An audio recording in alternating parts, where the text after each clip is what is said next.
우리 서로 인사하겠습니다. 성도님은 우리 교회 보배입니다.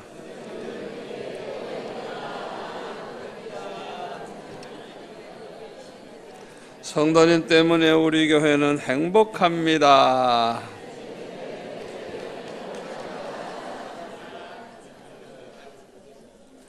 성도님 얼굴을 보면 살맛이 납니다.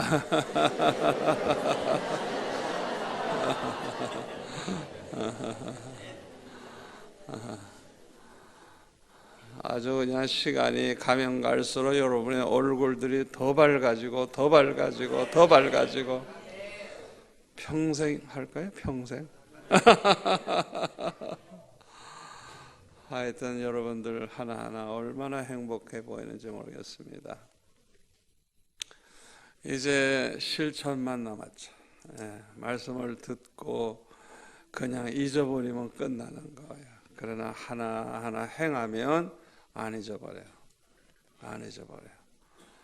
이제는 열매 맺어야 되잖아요. 그동안 여러분들이 말씀 들으면서 많은 것 깨달았죠.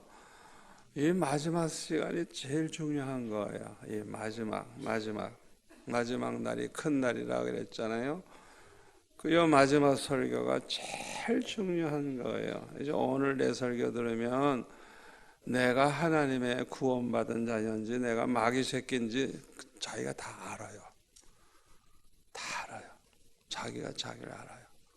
내가 지옥 갈 인간인지 천국 갈 사람인지 다 스스로 알아요. 여러분이 그거 하셔야 돼요. 마태복음 22장 14절에 보면 청함을 받은 자는 많지만은 택함 받은 자는 적다 그랬어. 그러나 교회에 몇만 명이 모여도 그 중에 택한 백성이 몇 명인지 몰라요. 몇 명 안 되는 거예요. 다 충성한 것 같고 다 예수 잘 믿은 것 같아요. 그런데 예수님 오시면 난 너 모른다. 넌 나와 상관없다. 너 마음대로 살았지 않냐. 네 성질대로 살았고 네 생각대로 살았고 네가 만든 법대로 살았고 우리는 언제나 말씀대로 살아야 되고 말씀대로 가야 되고 말씀 외에는 우리에게 다른 규칙이 없어요. 말씀 하나님의 말씀. 그 진리를 붙잡고 진리를 믿고 진리를 따라가야지. 잘났다고 무슨 교회가 무슨 규제를 하고 내기를 만들고 여러분 그거 다 버리셔야 됩니다. 다 버려야 돼요. 오직 우리는 말씀만 따라가야 돼요. 말씀만 따라. 오늘 주시는 말씀 너무너무 중요해요. 우리 하나님이 가장 기뻐하시는 교회. 아주 그냥 제가 그동안 어제도 말씀드렸지만은 가장 기뻐하시는 교회가 뭐냐? 한마디로 말하면 사랑 많은 교회. 아멘. 믿음, 소망, 사랑 이 세 가지는 항상 있을 때 그 중에 제일이 사랑이라. 가장 중요한 게 사랑이에요. 사랑. 그러니까 우리 연포교회가 뭐가 훌륭하고 어쩌고 하는데 가장 하나님을 기쁘시게 해드리는 부분이 있다고 하면 이 교회가 너무 사랑이 많은 거라. 그러니까 이 사랑이 많은 교회가 제일 주님을 기쁘시게 하는 교회. 기쁘시는 교회. 내가 의롭고 잘났고 내가 바르고 충성하고 기준을 하나님은 거기다 두지는 않는 거예요. 얼마나 사랑이 있느냐.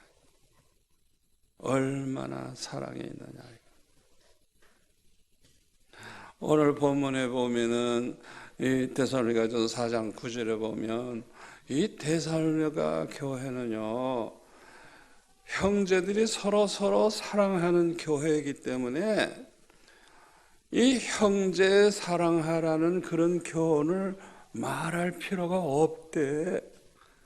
사도 바울이 이미 그 말씀대로 사니까. 그러니까 이 데살로니가 교회라는 이 교회가 참 믿는 자의 본이 되고 믿음의 소문이 난 교회고 한데, 오늘 본문에 보니까 이 교회는 얼마나 서로 사랑하는지, 사랑에 대한 교훈은 더 이상 할 필요가 없다는 거예요. 이미 그렇게 사니까. 제가 설교를 굉장히 쉽게 합니다.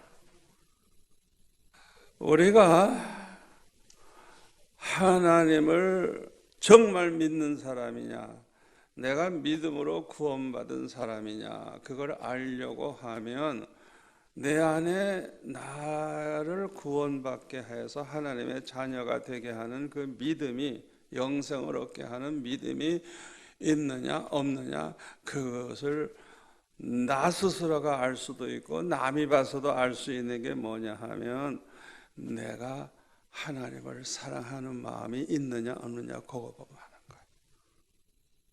참 쉽게 설명하죠. 그러니까 믿음이 좋은 사람은 어떻게 살까요? 마음을 다하고 목숨을 다하고 뜻을 다해서 하나님을 사랑하는 거예요. 사랑하는 거예요.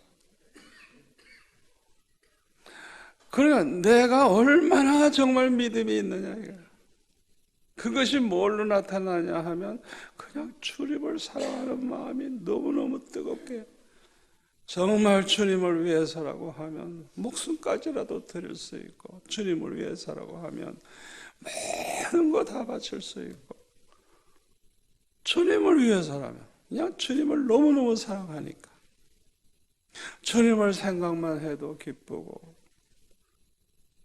그냥 주님이 그렇게 좋은 거예요. 그래서 주님의 몸된 교회도 그렇게 좋은 거예요. 에? 교회 가는 것도 좋고 예배도 좋고, 그냥 교회가 지나가다 십자가만 봐도 그냥 아유 좋은 거야. 아유 저기 교회가 있구나. 왜? 주님을 사랑하는 마음이 있으니까. 아멘. 그런데 요한일서 4장 20절에 보면은 우리가 하나님을 사랑한다고 고백을 하는 거예요. 우리가 이렇게 사랑을. 여러분도 좀 고백시키면 하겠죠. 그렇죠? 여러분 하나님 사랑합니까? 하잖아요. 아멘 하잖아요. 하나님 사랑한다고 말하잖아요. 그런데 지금 그 사람이 진실하게 말하느냐, 지금 거짓말하고 있느냐, 그걸 뭘 보고 아는 줄 알아요? 요한일서 4장 20절에 보니까 하나님을 사랑하노라 말을 하면서 형제를 사랑하지 않으면 그 사람은 거짓말을 하고 있는 거예요. 자기가 자기에게도 속고 있고요, 그 사람은 위선자예요. 하나님 사랑하는 사람은 아니래요. 그러면서 뭐라 그랬냐면, 이 눈에 보이는 형제를 사랑하지 않는 사람은 눈에 안 보이는 하나님을 사랑할 수가 없대요. 사랑의 사도 요한이 기록한 말씀이에요. 잘 들으시라고요. 그러니까 하나님께 대한 사랑은 언제나 뭘로 나타나요? 형제에 대한 사랑으로 나타나요. 내가 하나님을 얼마나 사랑하느냐, 그것이 눈에 보이는 내 이웃을 얼마나 사랑하느냐 이거예요. 그래서 예수님이 뭐라 그랬어요? 그 마태복음 10장 40절에 보면 제자들에게 주님 말씀하시기를, 너희들을 영접하는 자는 곧 나를 영접하는 것이라. 나를 영접하는 자는 나를 보내신 내 아버지를 영접하는 것이라. 그 다음 절에 보면 주의 이름으로 선지자를 영접하면 그 사람은 선지자의 상을 받는다. 그러니까 여러분들이 그걸 하셔야 되는 거예요. 여러분들이 목사님에게 어떻게 행동하는지 나 모르겠어요. 어떤 마음을 가지고 섬기는지 모르겠어요. 그러니까 여러분들이 하는 모든 것이 지금 주님에게 하는 거예요. 주님에게.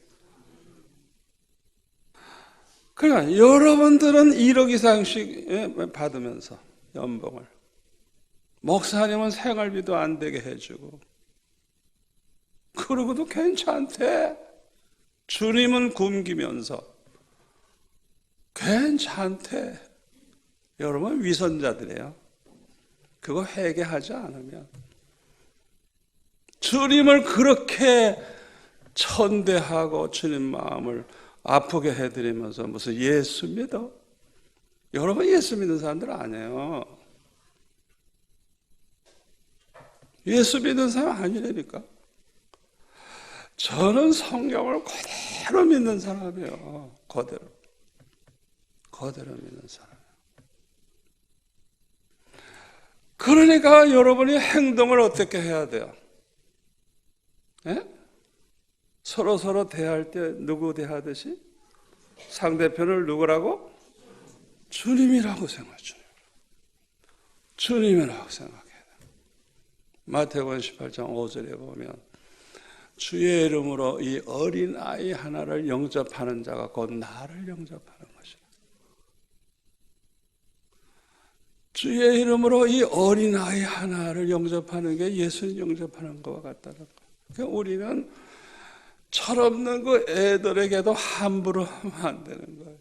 그 아이를 생각할 때 예수님에게 한다 생각하고 해야 되는 거예요. 성경에 주님이 하신 말씀을 내가 그대로 전하는 것뿐이에요. 여러분들이 그대로 믿고 아멘하고 따르느냐 안 따르는 것은 여러분 자유인데, 중요한 건 구원받느냐 안 받느냐, 하나님의 자녀냐 마귀의 자녀가 스스로 갈라지는 것뿐이에요. 얼마나 제가 중요한 말씀을 지금 하고 있는지 몰라요.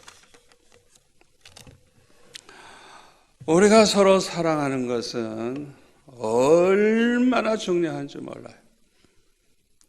내가 이웃을 사랑하면서 사느냐 사랑하지 않느냐가 얼마나 중요하냐 하면, 요한일서 3장 10절에 보면 하나님의 자녀와 마귀의 자녀가 나타나나니 드러나나니, 그러니까 그 사람이 구원받은 하나님의 자녀인지 지옥에 갈 마귀의 자녀인지 알 수 있도록 이게 나타난대요. 드러난대요. 뭘 보고 아느냐? 형제를 사랑하느냐 사랑하지 않느냐, 형제에게 불의한 짓을 하느냐 안 하느냐, 그걸 보면 그 사람이 구원받은 하나님의 사람인지 지옥에 갈 마귀에게 속한 자인지 알 수 있다는 거야. 내 말이 아니고 성경 말씀이에요. 여러분이 성경을 얼마나 읽는지 모르지만 그런 구절도 모르고 예수 믿었으면 여러분 평생 엉터리로 예수 믿고 있는 거예요. 성경 말씀대로 믿어야 되잖아. 내 마음대로 믿는 게 무슨 예수 믿는 거예요. 말씀대로 믿어야지. 말씀대로. 그리고 요한일서 3장 14절 15절에 보면, 잘 들으세요. 우리가 형제를 사랑함으로, 내가 실제로 사랑하는 거예요. 사랑함으로 사망에서 생명으로 옮겨진 줄을 알거니와. 그러니까 이미 멸망할 사망의 자리에 있던 사람이 생명으로 옮겨졌대요. 그 사람은 구원받은 하나님의 자녀라는 거예요. 그런데 형제를 사랑하지 않는 자는 그냥 사망 가운데 있느니라. 그러니까 아무리 설교 들어도 실천 안 해. 형제를 사랑할 줄 몰라. 그 사람은 사망 가운데 있대요. 지옥에 갈 사람이라는 거예요. 그 15절에 형제를 미워하는 자마다 살인하는 자. 모든 살인은 미움에서 시작되거든요. 형제를 사랑하는 자는, 형제를 미워하는 자는 살인하는 자니, 살인하는 자마다 영생에 거하지 아니하는 줄 너희가 아는 바라. 그 사람에게는 영생과 상관이 없는 거예요. 누구든지 예수를 믿으면 멸망치 않고 영생을 얻는다 그랬잖아요. 그러니까 그 사람은 예수 믿는 사람이 아니에요. 영생이 없어요. 그 사람에게 없어요. 그러니까 내가 정말 예수 믿는다고 하는 그 증거가 뭘로 나타나는 거예요? 진짜 그 사람이 예수 믿는다면 옛날은 안 그랬어. 그런데 형제를 사랑하는 거야. 아멘. 옛날에는 그렇게 남을 미워하고 자기 마음에 안 드는 사람 그렇게 미워하고 괴롭혔는데 이제는 사랑하는 거야. 그러면 그 사람은 구원받은 사람, 하나님의 자녀라는 걸 알 수 있다는 거예요. 이 말씀을 보면 오늘날 교회 안에 구원받지 못한 사람이 많아요. 평생 예수 믿는다고 하면서도 얼마나 부부지간에 미워하고 싸우고 형제간에 미워하고 싸우고 그냥 교인들 간에도 조금만 문제 생겨도 그냥 풀지도 않고 그냥 원수가 돼가지고 그냥 아예 말도 안 되고 난 그 사람 싫어 이러고 자기가 지금 마귀의 자녀라는 것도 모르고 그렇게 살아도 되는 줄 알고 있는 거예요. 우리가 행함으로 구원받는 게 아니고요. 정말 예수 믿어서 구원받으면 그런 사람이 되는 거예요. 왜? 그 속에 누가 있어서? 성령이 계셔서. 아멘. 하나님의 자녀에게는 다 성령님이 계세요. 그래서 고린도전서 3장 16절에 뭐라 했어요?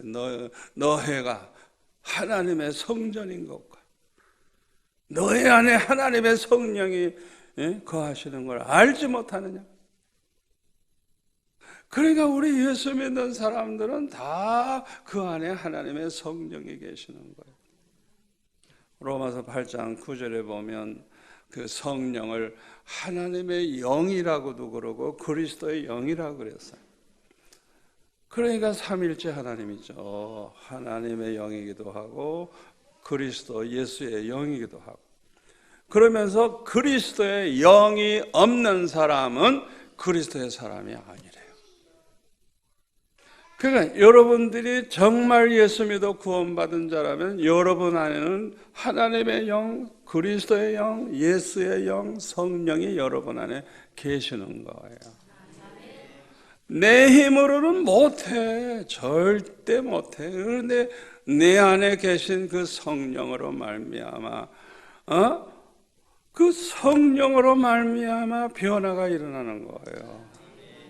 달라지는 거예요.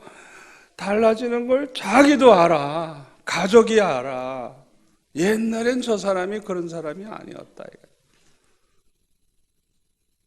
옆에 사람이 알아요. 친구가 알아요. 직장에 있는 사람들이 알아요. 저 사람 달라졌다. 알고 보니까 연폭교회 나간대. 저분이 예수 믿더니 달라졌구만. 진짜 예수 믿는 사람. 그 안에 성령이 계셔서 사람을 이렇게 변화시키는, 새 사람으로 변화시키는. 내 힘으로 하는 게 아니야. 성령으로 말미암아 그렇게 되는 거예요. 요한복음 15장 12절에 보면 예수님이 내 계명은 내가 너희들을 사랑한 것 같이 너희들도 서로 사랑하라 하는 것이니라. 예수님의 계명은 그냥 한마디 한마디 서로 사랑하라는 거예요. 신구약 성경 모든 말씀을 딱 줄이면 뭐예요? 하나님 마음 다하고 목숨 다하고 뜻을 다하고 하나님 사랑하고 내 이웃을 내 몸같이 사랑하고 그걸 떡 줄이면 뭐예요? 사랑해라. 그래서 뭐라 그랬어요? 사랑은 율법의 완성이니라. 아멘. 성경 전체를 한마디로 딱 하면 사랑하라는 거예요. 그러니까 우리가 정말 사랑의 사람이 됐다면 율법 전체를 지키고 있는 사람과 같은 거예요. 아예 간단한 거예요. 분명히 그 사람이 달라져서 옛날엔 그렇게 사랑이 없었어. 그런데 달라졌어. 예? 사랑할 줄을 아는 거야. 옛날하고 다른 거야. 밤낮 남을 미워하던 사람이 미워하지 않고 사랑하는 거예요. 그런데 이제 문제는 주님께서 어떻게 사랑하라고? 서로? 내가 너희들을 사랑한 것처럼 사랑하라. 그러면 주님이 우리를 어떻게 사랑했느냐 이거예요. 로마서 5장 8절. 우리가 죄인 되었을 때, 심판받아서 지옥에 갈 수밖에 없을 때, 죄인 되었을 때 우리를 위해서 죽으심으로 말미암아 우리에게 대한 하나님의 사랑을 확증시켜 주셨다. 우리가 죽어야 될 인간인데 예수님이 대신 죽어 주셔가지고 우리를 구원 얻게 하시고 죄사함 받게 하시고 영생을 얻게 하시고, 그러니까 하나님이 우리를 그렇게 사랑한다는 걸 아주 확증을 시켜주셨다는 거예요. 또 로마서 5장 10절에 보면 우리가 원수 되었을 때, 이 관계가 제일 나쁜 게 원수거든요. 원수 되었을 때 우리를 위해 죽어주심으로 하나님과 화목되게 해주셨다는 거예요. 예수님이 우리를 그렇게 사랑하신 거예요. 예수님 십자가 때문에 우리가 죄사함만 받는 게 아니고 하나님과 화목하게 됐다는 거예요. 이 죄가 원수를 만드는데 죄가 해결되니까. 그리고 이제 누가복음 23장 34절에 보면 예수님이 십자가에 달리셨을 때 예수님 십자가 못 박고 난리치고 조롱하고 예수님을 그냥 막 못되게 구는 그 사람들, 그들을 위해 기도하시는 거예요. 아버지요, 저들의 죄를 저들에게 돌리지 마옵소서. 저들이 하는 일을 알지 못함이니이다. 예수님이 메시아라는 걸, 그리스도라는 걸 알면 어떻게 그렇게 했겠어요? 몰라서. 예수님이 그리스도시요 살아계신 하나님의 아들이라는 걸 몰라서 예수님을 그래서 죽이는 거야. 그래서 예수님, 메시아를, 그리스도를 그렇게 기다리던 사람들이 몰라서 지금 그 짓을 하니까 주님이 기도하시는 거예요. 예수님을 십자가에 못 박은 그 원수들을 위해 기도하시는 거예요. 저들의 죄를 저들에게 돌리지 말아달라고. 왜? 저들이 하는 일을 몰라서 그렇다. 예수님이 우리를 그렇게 사랑하셨어요. 그 예수님이 그렇게 사랑하신 것처럼 우리도 그렇게 사랑하라는 거예요. 사랑하라는 거예요. 마태복음 5장 44절 45절, 이 마태복음 그 5장 이 44절 이후에 그 밑에까지 쭉 아주 굉장히 중요한 말씀입니다. 여러분들이 그 말씀을 잘 하셔야 돼요. 내 원수를 사랑해라. 그리고 너희들을 박해하는 자를 위해 기도해라. 이와 같이 한즉 45절에 보면 하나님의 아들이 되리니. 우리가 정말 구원받아서 하나님의 자녀가 됐다는 걸 뭘 보고 하느냐? 원수를 사랑해. 그리고 괴롭히는 그 사람을 위해서 축복하며 그들을 위해 기도하는 거예요. 세상에 이거는 정말 하나님 감동시키는 사람이죠.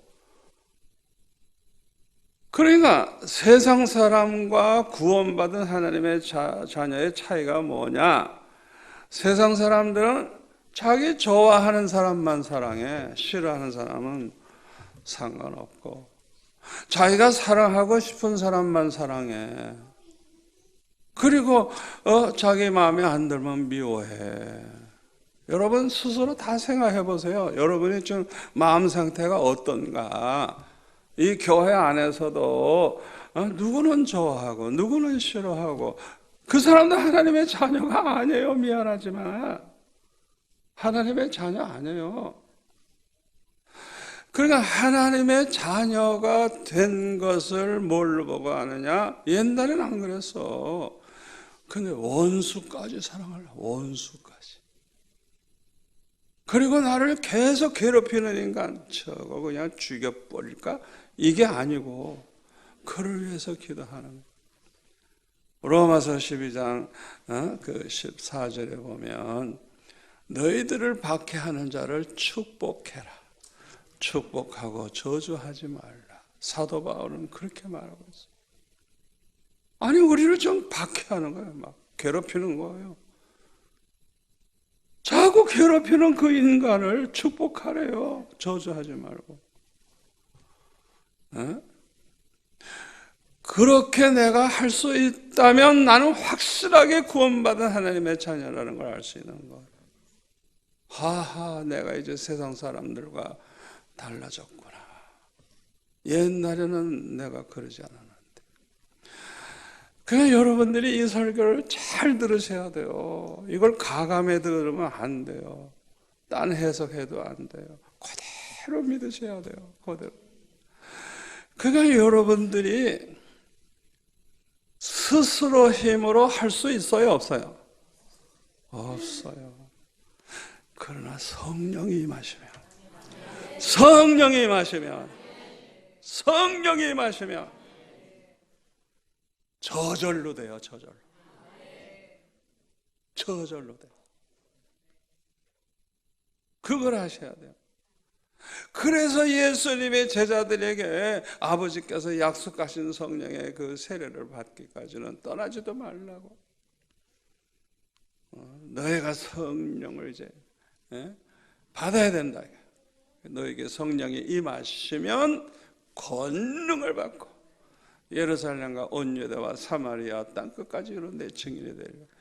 이 성령을 받으면 그냥 권능을 받게 되는 권능. 굉장한 파워가 생기는 거예요. 믿음의 파워. 세상에 두려울 게 하나도 없는 거예요.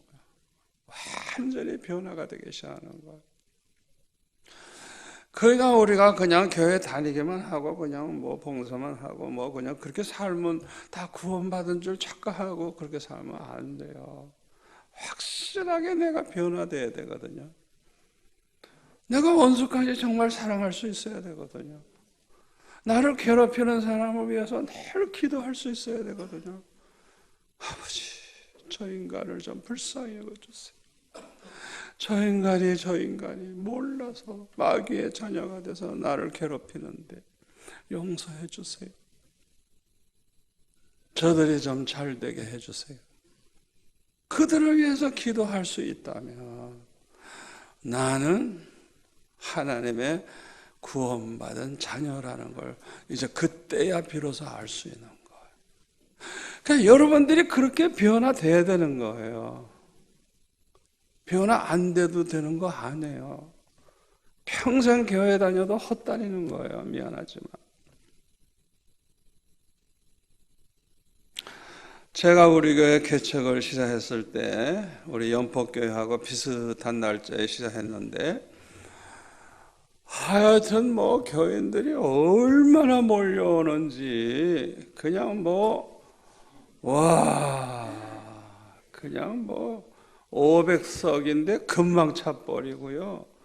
어떻게 해요? 그냥 그러니까 2부 예배, 3부 예배, 4부 예배, 5부 예배 어디서 그렇게 몰려와. 그런데 그냥 쓰레기와 같은 인간들이 오는 거야. 그냥 얼마나 고약한 인간들. 그냥 세상에 이거는 인간도 아니야. 그냥 얼마나 괴롭히는 사람이 많은지.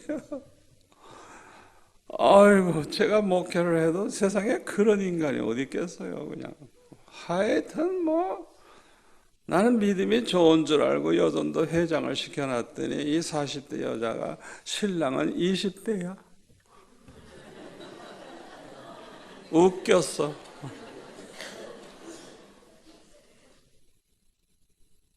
하여튼 말도 못해. 어느 집사 내외는 뭐 새벽 예배도 나오고 뭐 열심히니까 그냥 뭐 개척교회니까 소문이 금방 나잖아요. 아이고 어느 날 오토바이 하나 큰 걸 사더라고요. 그러더니 어떻게 그 교인들 집을 다 알아뒀는지 오늘 저녁에 서울에서 몇 천만 원이 내려오는데 1시간만 꼬달라고. 집집마다 가서 100만 원, 200만 원, 300만 원 그냥 그러니까 뭐 그냥 우리게 보배 같은 일꾼이니까 그냥 남의 집 가서 잠깐만 빌려달라고 꼬서도 주고 막 이래가지고 그리고 그냥 도망가 버렸어. 그 오토바이 타고 도망가 버렸어. 지금까지 안 와요.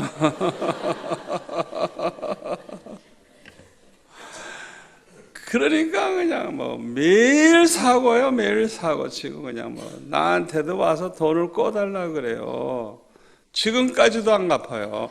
갚겠다는 말도 없고 그냥 뭐 아예 그냥 금방 돌려주겠다 그랬거든요. 금방. 40몇 년 지나도 한마디 말도 없어요. 그분들이 얼마나 비참하게 사는가는 내가 얘기 안 하겠어요. 아주 양심이 없잖아요. 전혀 양심 없어요. 그냥 빌리면 끝나는 거예요. 하여튼 그런 속에서 제가 목회를 해야 되나. 많이 모이는 건 좋은데 사고를 계속 터뜨리는 거예요. 어떻게 했을까요? 그들을 사랑할 마음이 생겨요? 악담이 생기지 그냥. 그럼 어떻게 해요? 날마다 강단에서 우는 거예요. 아버지, 내가 이들을 사랑할 마음이 없다면 난 목회를 할 수가 없습니다. 너무 괴로워서. 너무 괴로워서. 저들을 정말 사랑할 수 있게 해달라고. 그렇게 안 하신다면 난 목회할 수가 없다고. 그 사람들을 그냥 정말 진실하게 사랑하게 해달라고. 딱 만나면 그냥 저 싸님하고 그냥 안아주고 싶을 정도로 그렇게 사랑하게 해달라고. 날마다 그 기도를 하는 거예요. 내가 날마다. 너무 괴로우니까 계속 괴롭히니까. 그런 기도를 하는 목사를 주님이 얼마나 기뻐하시겠어요. 미워할 수밖에 없는 그 성도들을 아주 진심으로 사랑할 수 있게 해달라고. 내 힘으로는 뭐 안 되니까 그렇게 그걸 놓고 날마다 눈물 흘리며 기도하니 하나님이 얼마나 기뻐하시겠어요. 사랑할 수 없는 그 인간들을 정말 진실하게 사랑하게 해달라고 날마다 부르짖는 거예요. 언제까지 기도해요? 정말 사랑할 수 있을 때까지 기도하는 거예요. 어느 날 이 사람들이 절 찾아와서 그냥 그저 끌어안고 울기 시작하는 거예요. 목사님이 나를 정말 사랑하는 걸 알았다고 끌어안고 막 울어. 그 고약한 인간이 그냥 우는 거예요. 와, 사람이 그냥 완전히 변해가지고 그냥 하여튼 지금까지 그냥 목사님을 위해서라면 그냥 뭐 말도 못해 그냥 얼마나 받들고 충성하는지. 누가 나한테 대한 뭐 말을 한다든지 욕을 하면 그냥 가서 그냥 뭐 혼을 내주는 거예요. 우리 목사님이 어떤 목사인데 그 따우소리 하느냐고 그냥 혼을 내주는 거예요. 그러니까 나한테 까보면 큰일 나요. 그런 사람들이 너무 많으니까. 이 변화된 사람들이 너무 많은 거예요. 도대체 우리 목사님이 어떤 목사님인데 그 따우소리 하냐. 그러니까 그런 사람이 100명, 200명, 1000명 이렇게 돼보세요. 그런 사람이 그렇게 많아 보세요. 내가 뭘 못하겠어요? 말 한마디만 하면 그냥 차로 해주려고 그러고 그냥 뭐. 그러니까 교회가 저렇게 부흥하는 거예요. 계속 그 돕는 사람들이 그렇게 많으니까 뭐든지 하시라고, 뭐든지 하시라고. 우리 연포교회도 그렇게 될 줄로 믿습니다. 그런데 우리가 이렇게 원수를 사랑하고 박해하는 사람을 이렇게 축복까지 해주려면 그 사람을 무조건 용서할 수 있어야 그게 이루어져요. 그 사람을 용서하는 마음이 없으면 절대 해결 안 돼요. 안 돼요. 그래서 마태복음 6장 14절 15절에 보면 우리가 형제를 용서하면 하나님도 우리를 용서하신대요. 그런데 우리가 용서를 안 하면요, 하나님도 우리를 용서 안 한대요. 그래서 주기도문에서도 뭐라 그랬어요? 우리가 우리의 죄를 사하여 준 것 같이 우리의 죄를 사해 주옵소서. 회개할 때 그렇게 해야 되는 거예요. 내가 먼저 용서해 주면서 아버지 날 용서해 달라고. 그렇게 회개하라 그랬어요. 그러니까 우리가 용서를, 요 사람은 난 절대 못한다. 난 내 영감은 절대 용서 못한다. 남편을 그냥 얼마나 미워하는지 나는 죽어도 그 인간은 용서 못한다. 그러면 자기가 평생 교회 다니고 열심히 봉사했어도 죄사함을 받지 못한 사람이에요. 죄사함 받지 못한 사람은 절대 천국에 못 가요. 그래서 예수님이 전도하실 때 첫 마디가 뭐예요? 회개하라, 천국에 가까웠나니라. 회개 없이는 천국이 없어요. 죄를 해결하지 않은 사람은 절대 천국 못 가요. 여러분이 그거 아셔야 돼요. 죄를 해결해야 들어가지 죄를 가지고는 못 가요. 그러니까 회개를 해야 죄사함 받고 그 사람이 천국 갈 수 있는데, 남을 용서 안 하면 하나님도 절대 용서 안 하신다는 거예요. 성경에 하나님 안 하신다면 진짜 안 하는 거예요. 성경을 그대로 믿으셔야 돼요. 그러니까 우리는 원수를 갖다가 사랑 안 해도 되는 자유가 없어요. 우리가 용서 안 해도 되는 게 아니에요. 그거는 자기가 천국 가느냐 지옥 가느냐를 스스로 결정하는 거예요. 그렇게 중요한 거예요. 그러니까 여러분들이 이 말씀을 듣는 순간에 아멘 하고 그걸 받고 그냥 이 순간에 다 용서하는 마음을 가지셔야 돼요. 아버지, 나 무조건 이제 용서합니다. 그 도둑놈 용서합니다. 그 죽일 놈 다 용서합니다. 무조건 용서 선포하세요. 아멘. 왜? 내가 살기 위해서. 내가 사함받고 구원받아야 되니까. 그냥 용서할 수 없는 그 인간, 정말 그 인간은 나를 망쳐놨기 때문에 용서할 수 없는데, 그럼에도 불구하고 용서를 하기로 결정하고 선포해버리는 거예요. 그러면 그냥 성령이 임하십니다. 그냥 얼마나 주님이 기뻐하시는지. 왜? 밤낮 회개를 하는데 문제가 뭐예요? 남을 용서 안 하고 있었어. 그 주님이 용서를 하고 싶은데 안 되는 거예요. 그런데 어느 순간에 다 자기가 용서를 하니까 그 순간에 주님이 그냥 모든 죄를 사해 주시고 그냥 성령이 임하시는 거예요. 제가 서울의 그 청량리에 청량교회라고 있는데, 그 교회에서 이제 부흥회를 하는데, 어떤 분이 은혜를 받아가지고 그냥 뭐 그 다음날 대접을 하겠다고 그래가지고 목사님과 저를 그냥 데리고 그냥 얼마나 정성껏 대접하는지. 이분은 먹지도 않아. 그러니까 그 담임 목사님하고 저하고는 열심히 먹고 듣기만 하는 거, 얘기를 듣기만 하는 거. 근데 이분이 나이가 많은데 집사님인데 키가 커요. 그런데 아주 날씬한데 굉장히 이제 일을 많이 하면서 크신 분이기 때문에 아주 몸이 건강하신 분인데, 이분은 애 낳는 재주가 있는 거예요. 그 결혼을 딱 한 다음에 애가 계속 생기고 나오면 또 생기고 나오면 또 생기고 나오면 또 생기고 또 생기고 계속 생기는 거예요, 애가. 그러니까 저절로 집안이 고아원 같이 되는 거예요. 그냥 애들이 그냥 연년생으로 그냥 얼마나 임신이 잘 되는지. 그 옛날 사람들은 그 산하지 않은 그런 거 모르잖아요. 그냥 애 생기는 대로 낳았잖아요.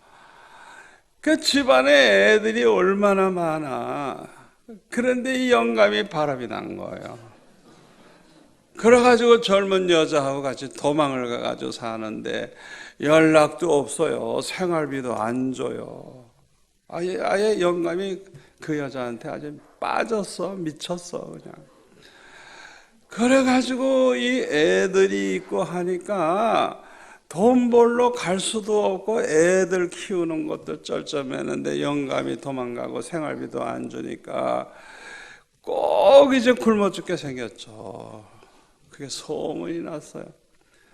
그러니까 예수 믿는 사람들, 이웃의 교회에서 그런 걸 알고 이 집에 그냥 찾아와서 애들 옷도 갖다 주고 먹을 것도 갖다 주고 돌봐주고 그냥 그래가지고 결국은 교회 나가기 시작을 한 거예요. 그래서 이제 이분은 나는 남편 복이 없지만은 나는 예수님을 나의 남편으로 삼고 평생 주님 사랑하고 주님 섬기다가 난 천국에 가서 행복하게 주님과 살리라. 그렇게 생각하고 오직 예수 믿는 낙으로 사는 거예요. 그러니까 애들을 어렸을 때부터 교회에서 이제 이렇게 늘 보내서 교회에서 자라나면서 전체 그 많은 애들을 다 그냥 예수 잘 믿게 하고 다 시집장가 가고 다 키웠어요. 그런데 이 영감이 병들어 죽게 된 거예요. 그러니까 그 여자가 내쫓는 거예요. 왜? 돈도 못 벌어오는 영감, 그 뒤치다거리 하기 싫으니까 나가라고 내쫓아버린 거예요. 갈 데가 있어야지. 그러니까 어느 날 찾아온 거예요. 그래가지고 와서 초인종을 눌러서 누가 왔나 하고 이 집사님이 나가보니까 원수가 와 있네. 그래가지고 당신은 죽은 지 오래됐는데 왜 왔느냐고. 당신은 나에게선 이미 죽은 인간이라고. 가라. 딱 거절하니까 쏙 들어와가지고 그냥 안방에 들어가서 안 나오는 거야. 아무리 욕을 해도 안 나가는 거예요. 왜? 할 말이 없으니까. 몸은 병들었고 갈 데는 없고. 그래가지고 안방으로 들어가서 그냥 구석에 처박아가지고 그냥 아무리 욕을 해도 안 나가는 거예요. 며느리가 시아버지가 아예 없는 줄 알았는데 갑자기 나타났잖아요. 그래가지고 이 며느리가 그냥 과일도 깎아오고 차도 끓여오니까 집사님이 막 야단쳤대요. 절대 먹을 거 주지 마라. 가져가라. 이래가지고 하루가 지나도 안 나가고 이틀이 지나도 안 나가고 어떻게 해요? 그러니까 이 며느리가 어떻게 몰래 자꾸 이렇게 잡수실 걸 갖다 드린 거예요. 그런데 제가 부흥회를 하러 온 거예요. 그러니까 이 영감님이 가만히 보니까 새벽에 나가지, 낮 공부에 나가지, 저녁에 나가지, 그때 월요일부터 금요일까지 집회할 때니까 일주일을 그냥 3번씩 교회 가잖아요. 그러니까 그걸 알게 된 거예요. 아, 예수 믿는구나. 그래가지고 이 영감이 나도 혹시 예수 믿으면 봐주지 않을까 이래가지고 어느 날 저녁에 살살살살살 따라왔어요. 근데 그날 따라서 이 용서에 대한 설교를 내가 한 거예요. 그러니까 우리가 용서 안 해주면 절대 우리가 용서 못 받는다고 하는, 구원도 못 받는다는 걸 설교를 하니까 큰일 났어요. 자기는 평생 오직 예수님만 바라보고 살았는데 남편은 죽어도 용서할 수 없다고 생각했는데 알고 보니까 자기는 이제 남편을 용서하지 않는 한 자기는 용서받을 수 없고 구원 못 받는다는 걸 알게 된 거예요. 그냥 고민을 하기 시작한 거예요. 그래서 그날 밤에 할 수 없이 그 미운 인간 원수지만은 자기 살기 위해서 용서하기로 결심을 했어요. 그래가지고 한밤중에 모처럼 영감 혼자 있는 그 방에 들어간 거예요. 그래가지고 그동안 내가 당신에게 욕을 퍼붓고 나가라고 내가 날마다 그랬는데 내가 이제 다시는 그렇게 안 하겠다고. 내가 그동안 당신에게 욕을 하고 구박을 한 거 다 용서해달라고. 다시는 안 그랬다고. 그리고 당신이 과거에 한 모든 죄를 내가 다 이제 용서한다고. 다시는 내가 그거에 대해서 말 안 하겠다고. 와, 그랬더니 영감이 그냥 와 하면서 울면서 여보 고마워 고마워 고마워. 영감이 그렇게 울더래요. 그런데 그 순간에 성령이 임하셔가지고 이 지사님이 그냥 평생 예수 믿어도 그렇게 기뻐한 적이 없는데, 아니 그 영감이 그냥 울면서 그냥 좋아하는 그 시간에 이 지사님에게는 성령이 임해가셔가 얼마나 기쁘고 좋은지 그냥 뭐 평생에 처음으로 그런 체험을 하게 된 거예요. 그러니까 너무너무 기쁘고 좋으니까 그 다음날 글쎄 대접을 그냥 그렇게 잘하더라고요. 여러분들 중에 원수가 있죠? 저 인간만은 나 용서 못해. 그런 사람 있죠? 여러분 이 시간에 선언하세요. 다 따라서 합시다. 나는 그 인간을 무조건 용서한다. 마음에 결정하세요. 순종하세요. 왜? 여러분이 살기 위해서. 여러분이 죄 사함을 받아야 되잖아요. 평생 교회 다녀도 그 사람 용서 안 하면 해결 안 되는 거예요. 꼭 명심하세요. 어느 개척교회 사모가 소문이 나쁘게 났어요. 저 교회 사모가 아주 못됐다고 소문이 쫙 나서요. 저 교회는 틀려도 안 될 거라고. 왜? 그 사모 때문에. 그게 소문이 돌고 돌아가지고 이 사모님 귀에까지 들어온 거예요. 우와, 얼마나 충격을 받았는지. 자기 때문에 자기 개척교회는 이제 안 된다는 소문이 났으니까 결국은 뭐예요? 자기가 빨리 죽어야죠. 자기가 죽어 없어져야 교회가 살죠. 그러니까 그냥 자기 때문에 교회가 안 된다는 소문 난 걸 알고 그냥 교회 가서 그냥 울면서 아버지 나 때문에 우리 교회가 안 된대요. 나 때문에 안 된대요. 나를 차라리 불러가 주세요.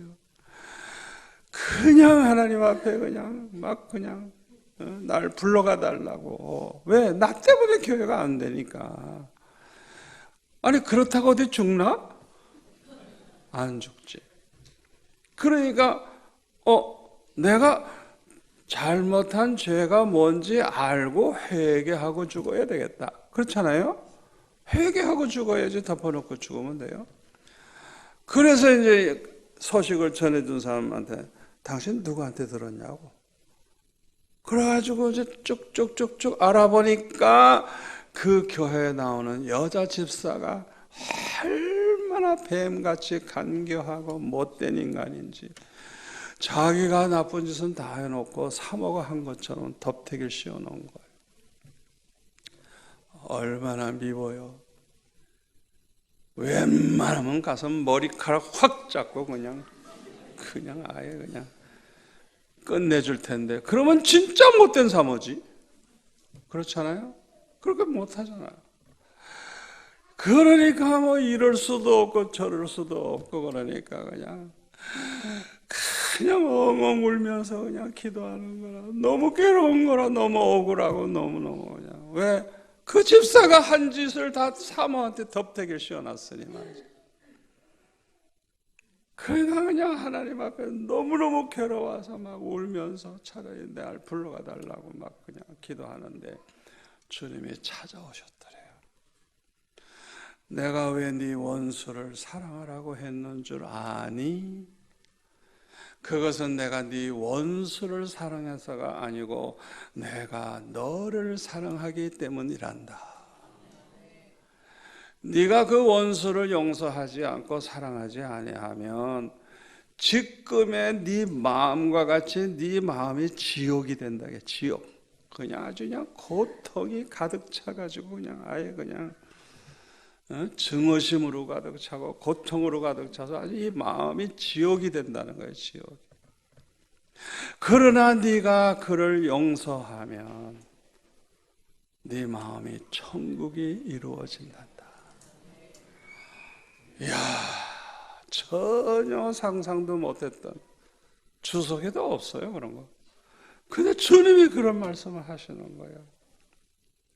내가 왜 네 원수를 사랑하고 용서하라고 했는 줄 아니? 내가 너를 사랑하기 때문이다.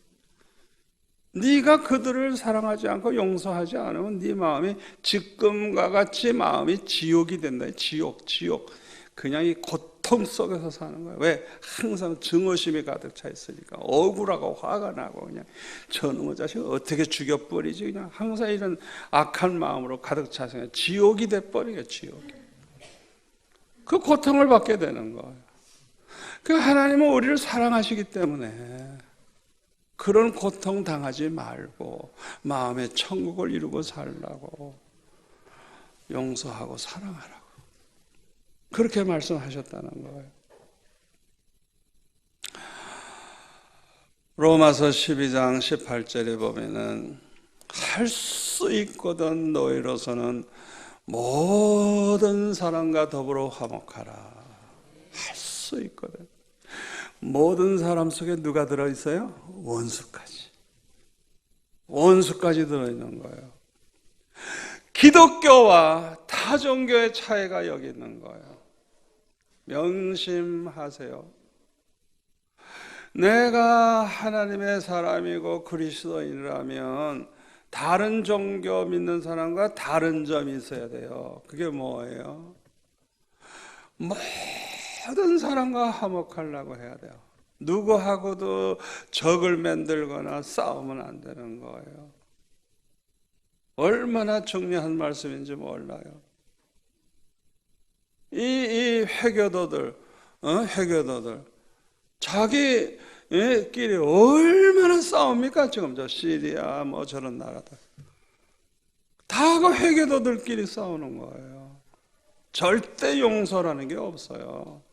한번 틀어지면 그냥 저게 죽든지 내가 죽든 둘 중에 하나예요. 그러니까 얼마나 악합니까 그 종교 자체가. 그러니까 그 종교 믿으면 그건 아주 그냥 지옥이 세상이 돼버리는 거예요. 절대로 우리가 이 회교도들 받아들이면 안 되는 거예요. 큰일 나는 거예요. 기독교인과 타종교의 차이가 거기 있는 거예요. 우리는 절대 누구하고도 싸우면 안 되고 누구하고도 불화하면 안 되고 담싸우면 안 되는 거예요. 누구하고도 화목해야 되는 거예요. 히브리서 12장 14절에 보면은 모든 사랑과 화평함과 거룩함을 지켜라. 이것이 없이는 아무도 주를 뵙지 못하리라. 여러분 성경 가감해서 믿으면 안 됩니다. 그대로 믿어야 됩니다. 모든 사람과 여기 누가 들어간다고요? 원수까지. 그 사람이 어떤 사람이냐 상관없어요. 모든 사람과 화평하래요. 원수 관계 맺지 말라는 거예요. 싸우지 말라는 거예요. 그리고 거룩함을 지키라 이거. 신앙을 지키라 이거. 그렇지 않으면 아무도 주님을 뵙지 못한다는 건 천국 못 간다는 거예요. 구원 못 받는다는 거예요. 그러니까 세상에 이 기독교 이 진리대로 모든 사람이 산다면 세상은 천국 되는 거예요. 천국. 우리가 이대로 산다면 마음 천국, 가정 천국, 교회 천국이 되는 거예요. 아멘? 주님의 말씀대로 살면 이 기독교는 우리 마음을 천국으로 만들고, 가정을 천국으로 만들고, 교회를 천국으로 만들고, 이 사회를 천국으로 만들고. 그러니까 예수 믿는 길 외에는 살 길이 없는 거예요. 제가 이걸 중국에 가서도요, 전국의 간부들, 지방마다 2사람씩 대표가 와서 12월 달에 전체가 모인 거예요. 전국에서 온 거예요. 그래서 나보고 하루 종일 그들에게 강의를 하래요. 각 지방의 대표들. 그래서 제가 이런 설교한 거예요. 그러니까 이 말씀대로 사는 중국의 기독교가 된다면 모든 국민이, 모든 종교 필요 없다. 다 예수 믿어야 된다. 예수 믿으면 우리 중국은 천국 된다. 그렇게 된다. 전도하고 이 나라를 복음화하는 길은 이거밖에 없다. 여러분이 이 말씀대로 살아야 된다. 이 말씀대로 믿고 말씀대로 전하고. 제가 결론을 그렇게 내려줬어요. 그 중국 지도자들에게. 지금 이 설교를 내가 한 거예요. 얼마나 이게 중요한 말씀이에요. 로마서 12장 19절에 보면 내 사랑하는 자들아 너희가 친히 원수를 갚지 말고 하나님의 진노하심에 맡기라. 기록되었으되 원수 갚는 것이 내게 있으니 내가 갚으리라고 주님이 말씀하시느니라. 여러분 이거 그대로 믿으세요. 우리가 원수 갚을 필요 없어요. 왜? 하나님이 반드시 갚아준대요. 그 사람에 대해서 나를 억울해하고 나를 괴롭히고 한 것은 하나님이 반드시 갚아준대요. 원수를. 그러니까 우리가 갚지 말라는 거예요. 이거 굉장히 중요한 겁니다. 우리가 갚을 생각하지 말라는 거예요. 하나님께 맡기라는 거예요. 하나님이 다 진노하실 테니까 다 맡기라는 거예요. 원수 갚는 건 하나님의 손에 있대요. 하나님이 다 하신대요. 20절 내 원수가 줄이거든 먹이고 목마르거든 마시게 하라. 그리함으로 내가 숯불을 그 머리에 쌓아 놓으리라. 원수가 굶고 있으면 먹을 것 갖다 주고 목말라 하면 마실 거 주고. 원수인데 전혀 그 사람을 원수 대하듯이 하는 게 아니야. 무조건 굶으니까 불쌍하니까 먹을 거 주고 목말라 하면 마실 거 주고 그렇게 하래요. 21절에 보면 악에게 지지 말고 선으로 악을 이기라. 절대로 우리는 악을 악으로 갚으려고 하지 말고 선으로 악을 이기라고. 무조건 우리는 그냥 선을 베푸는 거예요. 무조건 억울해도 내가 괴로워도 나는 사랑만 하는 거예요.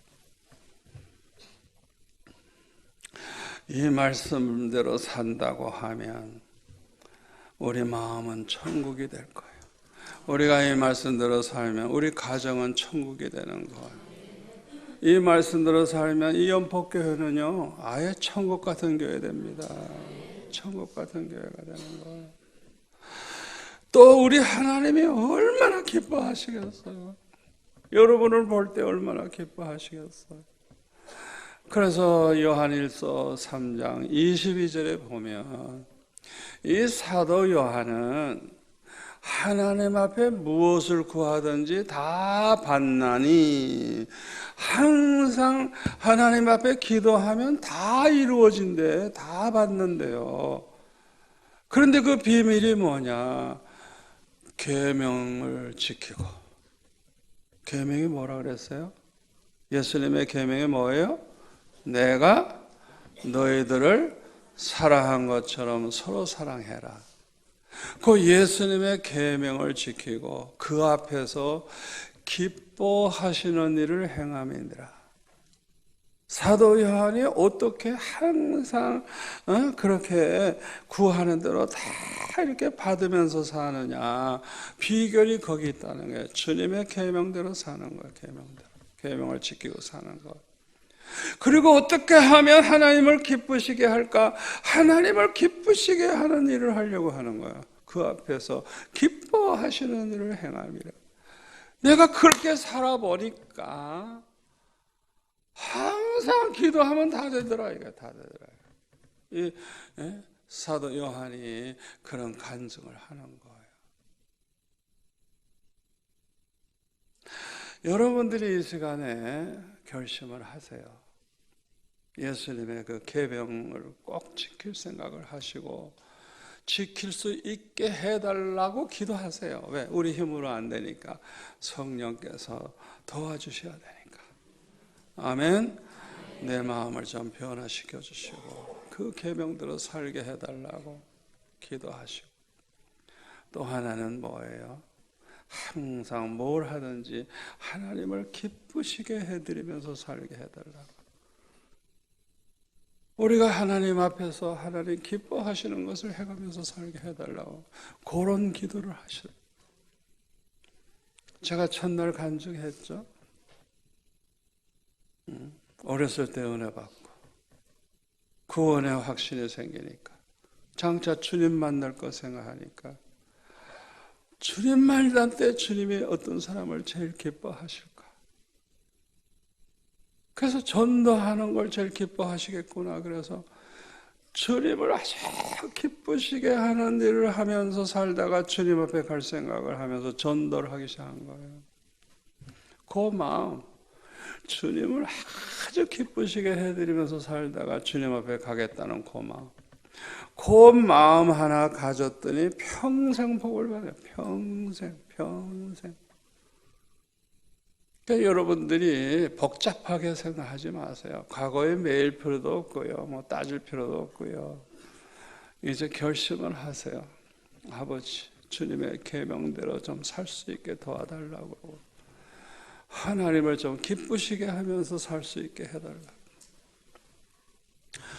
그래서 여러분에게 떠오르는 대로 하세요. 커도 좋고 작아도 좋지만은 내 경험으로 봐서는 크게 생각할수록 좋아요. 그리고 되도록이면 많이 생각하세요. 혹시 여러분의 부모가, 연로한 부모가 따로 산다면 하나님 앞에 매달 11조 하듯이 그 부모님에게도 용돈을 11조 꼭 보내겠다 생각하고 한번 실천해 보세요. 그 연로한 어머니, 아버지 두 분 계시면 두 분에게 나눠드리고, 양가 네 분이 살아계시면 넷으로 나누고. 저는 그렇게 살아요. 우리 애들도 나한테 그렇게 하고. 얼마나 하나님이 축복하시는 줄 알아요? 돈 걱정할 일이 평생 생기진 않아요.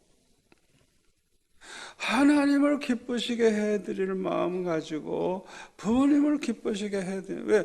나를 낳아서 길러준 그 부모의 그 은혜와 사랑이 얼마나 큰데 자기 자식만 사랑해? 그리고 부모는 팽개쳐 놓고 살아. 세상에 그런 불효자식이 어딨어. 사람이라는 건 늙고 병들면요 얼마나 외롭고 얼마나 몸도 아프고 얼마나 속상한데 11조도 못 드려요. 11조 무조건 떼서 드려보세요. 어떤 일이 벌어지는가 결심해보세요. 하나님이 어떻게 하시는가. 나 예를 드는 거예요. 그렇게 하나님 기뻐하시는 일을 찾아서 하라게. 찾아서. 저는 학생 때도 그렇게 가난해서 그냥 뭐 내가 아르바이트해서 집안 먹여 살려야 되고 동생까지 대학 보내고 하는데, 대학교 때 교회에서 성전을 크게 공사를 하는 거. 그래서 내가 결심을 했어요. 내가 11조 외에 11조를 이 성전 끝날 때까지 바치기로. 건축 헌금을 11조만큼 또 드리는 거예요. 11조 2배를 드리는 거죠. 그런데 제가 대학교 다닐 때 6개월에 6,000원 낼 때예요. 그때 공무원이 대개 6,000원 한 달에 받을 때인데 나는 3만 원을 받아서 3만 원. 하나님이 그렇게 축복을 하시는 거예요. 학생이 공무원 월급의 5배를 받는 거예요, 내가.